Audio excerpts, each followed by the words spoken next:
نبی پاک صلی اللہ علیہ وسلم کے ساتھ جو کچھ ابو جہل نے کیا حضور نے اس کا ذکر فرمایا فرعون بھی بڑا ظالم تھا، پر یہ جو میرا فرعون ہے یہ اس سے بھی سخت ہے۔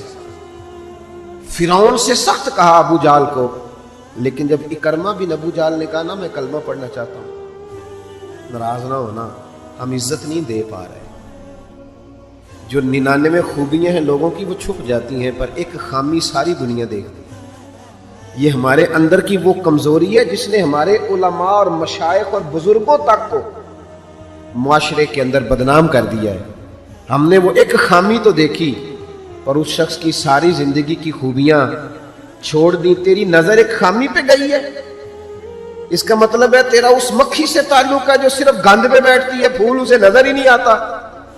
ہماری ہر محفل میں جب کوتاہیاں ڈسکس ہوں گی تو پھر دنیا میں اچھا کون بچے گا؟ رسول کریم عزت دینے آئے، سنو اور یاد رکھو، اکرمہ بن ابو جہل کے بیٹے کلمہ پڑھنے آ رہے ہیں۔ میرے کریم رسول حضرت ابو بکر صدیق فرماتے ہیں میں اس دن اتنا رویا کہ میری داڑھی آنسوں سے بھر گئی۔ نبی کریم فرمانے لگے بھائی مجھے خبر ملی ہے کہ اکرمہ کلمہ پڑھنے آ رہا ہے، آؤ ذرا سارے بیٹھو میری بات سنو، حضور حکم کریں۔ تو محبوب نے فرمایا کوئی اس کے سامنے اس کے باپ کو گالی نہ دے، کوئی اس کے باپ کو اس کے سامنے برا کہہ کے نہ پکارے، کوئی یہاں ایک اور بات بھی کرنی بڑی ضروری سمجھتا ہوں، جو پکا بے ایمان کافر تھا، بے ایمان، جب حضور نے منع کر دیا کہ اس کے بیٹے کو تکلیف ہوتی ہے، جس کا کفر نص قطعی سے ثابت ہے، ان الذین کفروا سواء علیہم انذرتہم ام لم تنذرہم لا یؤمنون۔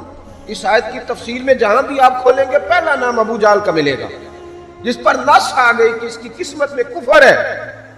جب وہاں حضور نے فرمایا باپ کو کافر نہ کہنا، بیٹے کو تکلیف ہوگی، تو تو بتا جب تو حضرت عبداللہ اور سیدہ آمنہ کے بارے میں بات کرتا ہے تو حضور کے دل کو تکلیف نہیں ہوتی؟ شرم نہیں آتی لوگوں کو؟ حیا نہیں آتی؟ حضور کا دل دکھاتے؟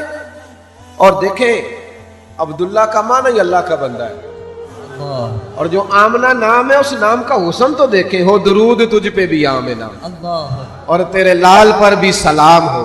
تو تھوڑا آپ بھی پہچانا کریں، جو تیری اماں کو برا کہے تو سلام نہیں لیتا، اور جو نبی پاک کی اماں کے بارے میں بات کہتا ہے تو کہتا ہے مولوی صاحب رل مل کے رہنا چاہیے۔ عجیب بات ہے نا تیری، اس بندے سے سلام لے لے، اس سے گلا ملا لے جس کے سینے میں نبی پاک کے والدین کے بارے میں بغض چھپا ہوا ہے، اس شخص سے سینہ ملائے۔ تھوڑا سا سوچا کریں ہمارا کسی سے جائیداد کا کیا رٹا ہے۔ تو یاد رکھیں اکرمہ جب آ رہے تھے تو نبی کریم علیہ السلام نے فرمایا کوئی اسے اس کے باپ کو اس کے سامنے برا نہ کہے۔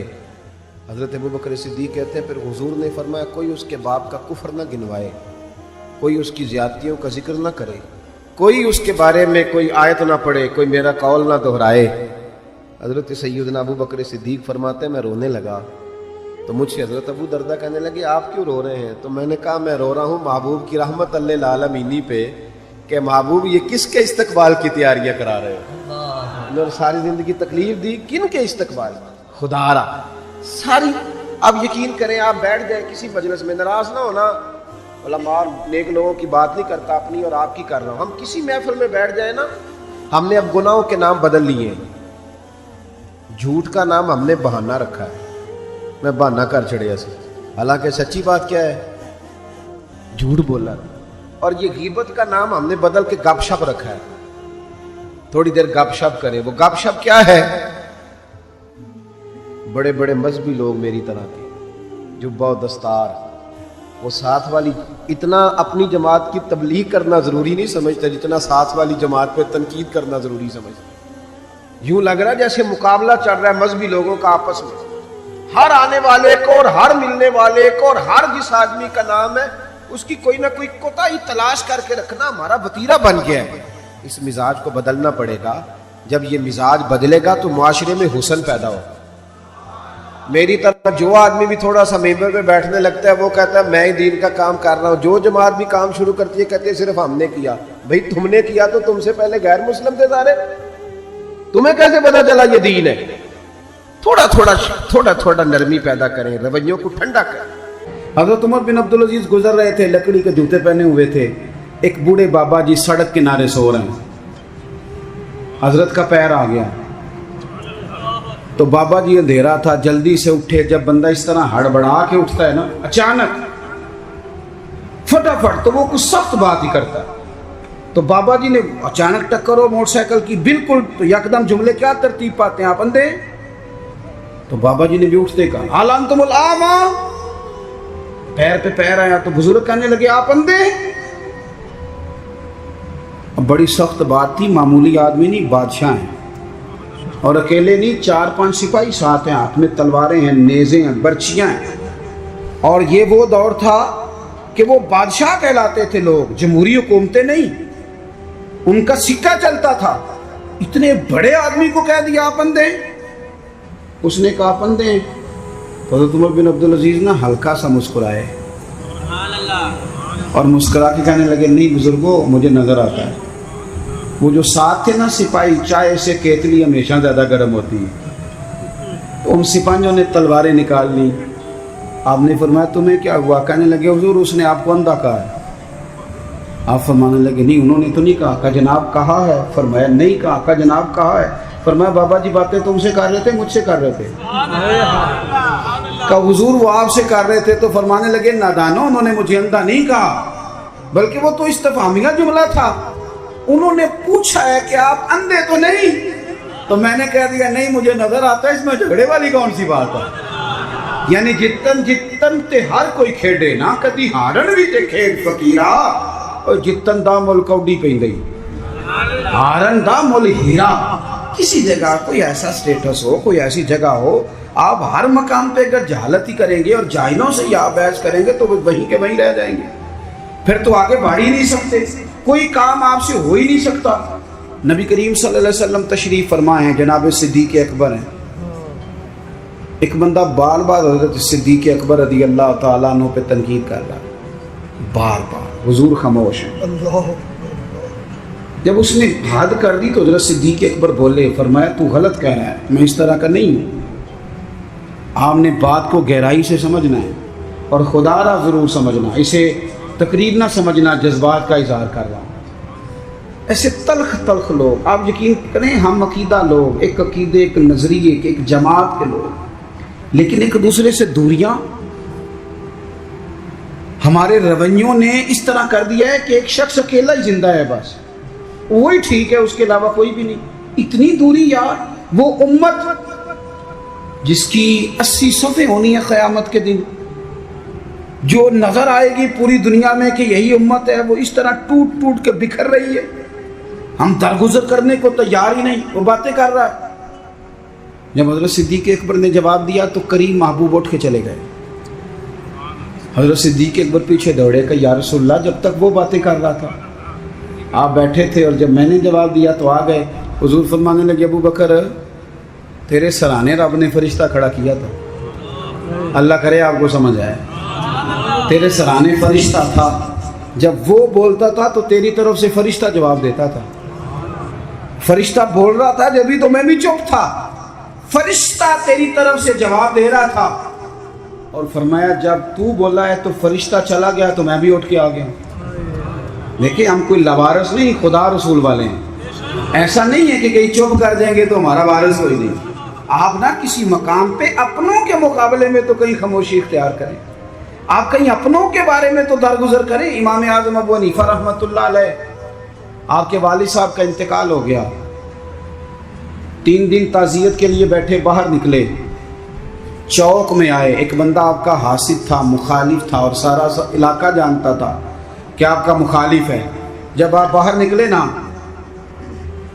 تو بہت سارے لوگ تھے چوک میں، وہ بھی سامنے سے آیا. السلام علیکم کے بعد کہنے لگا، توجہ کرنا بات پہ، کہنے لگا ابو حنیفہ سنا ہے آپ کے والد فوت ہو گئے.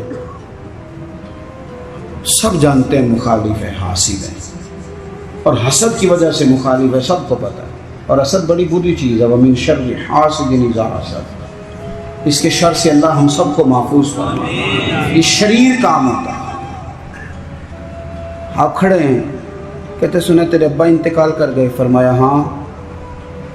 کہنے لگا اپنی ماں کا نکاح میرے ساتھ کر دو. یارو کہہ دیتے ہیں لوگ بڑی بڑی باتیں، کبھی دیکھو تو صحیح، بڑا کچھ کہہ، چلو سامنے نہیں تو پیٹھ کے پیچھے کہہ دیتے ہیں. لوگ بڑی بڑی چیزوں پہ طنز کرتے ہیں، ایسا جملہ کستے ہیں کہ وہ انسان کی نیند میں سوراخ کر دیتا ہے، سوتا نہیں انسان۔ اماں کا نکاح میرے ساتھ کر دو، جملہ سخت تھا پر بات تو شرعی تھی نا، غیر شرعی تو نہیں تھی۔ تو امام صاحب کے ساتھ جو شاگرد تھے، عقیدت مند تھے، ارادت مند تھے، انہوں نے تلواریں نیام سے نکالنی، فرمایا چپ کر جاؤ بھائی، ہم کو لوارث ہیں، چپ تو کرو نا یار، کہیں سہنا تو سیکھو، کہیں برداشت تو کرو، کئی کچھ تمہیں لوگ کہیں گے، کس کس کو راضی کرو گے؟ حضرت امام صاحب رحمۃ اللہ علیہ نے ساری ہمت سمیٹی، آنسو جو چمکے تو ان کو بھی دامن میں سمیٹ لیا، ہمت جمع کر کے کہنے لگے میاں تم نے کہا ہے میں اپنی ماں کا نکاح تیرے ساتھ کر لوں تو عدت گزر لینے دے، میں تیرا نام لے کے اماں سے بات کروں گا، اگر وہ تیرے ساتھ نکاح کرنا چاہے تو مجھے اعتراض کوئی نہیں۔ اوئے ہوئے ہوئے، دل دریا سمندروں ہی ڈونگے، کون دلاں دیاں جانے، دل تو ٹوٹ گیا نا، بکھر کیا دیتے ہیں یار۔ کئی دفعہ جس نے 40 سال بھی قرآن پڑھایا ہو، مسجد نے ڈیوٹی کی ہو، اس شخص کو بھی کئی دفعہ لوگ مسجد کے دروازے پہ کھڑے کر کے بات کر دیتے، بڑی تکلیف ہوتی، بڑی تکلیف ہوتی ہے بعض اوقات، بڑے بڑے لوگوں کو لوگ کہہ گزرتے۔ حضرت امام صاحب فرمانے لگے عدت بیت لینے دے، تیرا نام لے کے بات کروں گا، تیرے ساتھ نکاح کرنا چاہے تو مجھے اعتراض کوئی نہیں۔ یہ کہہ کے اپنے دوستوں کے بازو تھامے اگلے چوک میں گئے، وہ بندہ دھڑام سے زمین پہ گرا، اعتراض دھڑام سے گرا، روح پرواز کر گئی۔ لوگ کہنے لگے حضور اسے کیا ہوا؟ آپ فرمانے لگے اس نے سمجھا تھا میں لوارث ہوں، اسے کچھ بھی نہیں ہوا، ابو حنیفہ کے صبر نے اس کی جان لے لی، میرے صبر نے جان لے لی، تیرا صبر کئی دفعہ جان لے لے گا، تیرا صبر، تیرا حوصلہ، تیری دلیری، آپ اپنی زندگی میں یہ کریں نا بھائی۔ کیا ماجرا ہے؟ ہم ہر وقت جو ہے کسی جگہ بھی عاجزی نہیں دکھاتے، کسی مقام کہیں مان جایا کریں چپ کر۔ امام زین العابدین، ایسے ہی بات پہ بات یاد آ گئی، زیادہ باتیں نہیں کرنی، بس سمیٹنے لگا ہوں۔ امام زین العابدین مسجد نبوی سے نکلے، جس مسجد کی اصل وارث امام زین العابدین، مسجد شریفہ سے نکلے تو ایک بندہ پیچھے ہو لیا، بادشاہ نے پیسے دیے، معاذ اللہ وہ امام صاحب کو برا بھلا کہہ رہا ہے۔ یہ مزہ ہے، کبھی اسے لے کے تو دیکھیں، یہ بھی ایک مزہ ہے، یہ بھی ایک سرور ہے کہ آپ کو برا کہے آپ برداشت کر رہے ہیں، لیکن شرط یہ ہے کہ آپ مخلص ہوں۔ قرآن کہتا ہے یجاہدون فی سبیل اللہ ولا یخافون لومۃ لائم ذالک فضل اللہ۔ فرمایا لوگ اللہ کے راستے میں جہاد کرتے ہیں، لوگ انہیں برا کہیں تو پرواہ نہیں کرتے، ذالک فضل اللہ یؤتیہ من یشاء، یہ ان پر اللہ کا فضل ہے، اور یہ فضل رب جسے چاہے اسے عطا کرتا ہے۔ اللہ اکبر۔ حضرت امام صاحب گزر رہے ہیں تو اس نے برا بھلا کہنا شروع کیا، امام صاحب جن قدموں سے چلتے تھے وہ چھوٹے کر دیے، قدم چھوٹے چھوٹے، زیادہ باتیں کر لے۔ امام صاحب کا گھر آ گیا، وہ بندہ تھک گیا، کہتے تو بولتے ہی نہیں، گھر آ گیا تو آپ فرمانے لگے کوئی بات رہ گئی ہو تو کر لے، میرا گھر آ گیا۔ وہ کہتا ہے مجھ پر تو کسی نے بجلیاں ہی گرا دی، پہلے میں نے اخلاق سنا تھا، اب میں نے اخلاق دیکھ لیا، بجلیاں گر گئی، سناٹا چھا گیا۔ جب میں سختے میں آ گیا نا، ہم تو دشمن کو بھی پاکیزہ سزا دیتے ہیں، کہتے ہیں جب میں پورے سختے میں آیا تو امام زین العابدین کہنے لگے ٹھہر جا ذرا، جانا نا۔ اندر تشریف لے گئے، ایک بوتل سرکے کی لائے، ایک شہد کی لائے، اور مجھے تھما کے نا، لمبی بات پھر بھی کوئی نہیں، میرے ہاتھ میں تھما کے کہنے لگے کہ لے جا، میرے دادا مولا علی نے فرمایا تھا پتر جو دروازے تک آئے اسے خالی نہیں بھیجا گیا، کہ لے جا تیری مہربانی، تحفہ ہے رکھ لے۔ وہ شخص کہتا ہے امام صاحب پلٹ کے اندر جانے لگے تو میں قدموں سے لگا، پیر چوم کے کہا حضور وہ تو کسی بدبخت نے میری ڈیوٹی لگائی تھی، قربان جاؤں، قریب آ کے پتہ چلا ہے اگر نواسے کے اخلاق کا یہ حال ہے تو محمد عربی کا اخلاق اس طرح ہے، رسول کائنات علیہ السلام کے اخلاق عالیہ کا حسن کیا ہوگا۔ آخری بات یہ ہے کہ والذین یبیتون لربہم سجدا وقیاما، نری تقریریں نہیں، نری باتیں نہیں، رب کے بندے رات سجدے اور قیام میں گزار۔ آپ نہ لوگوں کو کتنے بھی دکھ بتائیں گے تو کمزور ہوتے جائیں گے، جتنا آپ لوگوں کے سامنے اپنی پریشانیوں کا ذکر کریں گے کمزور ہوں گے، اور جتنے دکھ مسلح پہ بیٹھ کے رب کو بتاؤ گے طاقتور ہوتے جاؤ گے، طاقتور ہوتے جاؤ گے۔ آپ نا جب رات کو بیٹھتے ہیں اور آپ کا مسلح آباد رہتا ہے، یہ موبائل یہ ساری چیزیں آپ کی جان چھوڑتی ہیں، اور صرف زیادہ نہیں، آدھے گھنٹے کے لیے 20 منٹ کے لیے چند نفل پڑھ کے تلاوت کر کے درود و سلام پڑھ کے جب ہاتھ اٹھاتے ہو نا، تو آپ کو اللہ روحانی قوت دیتا ہے۔ یہ جو سجدے کا نور ہوتا ہے یہ بندے کو طاقتور کرتا ہے۔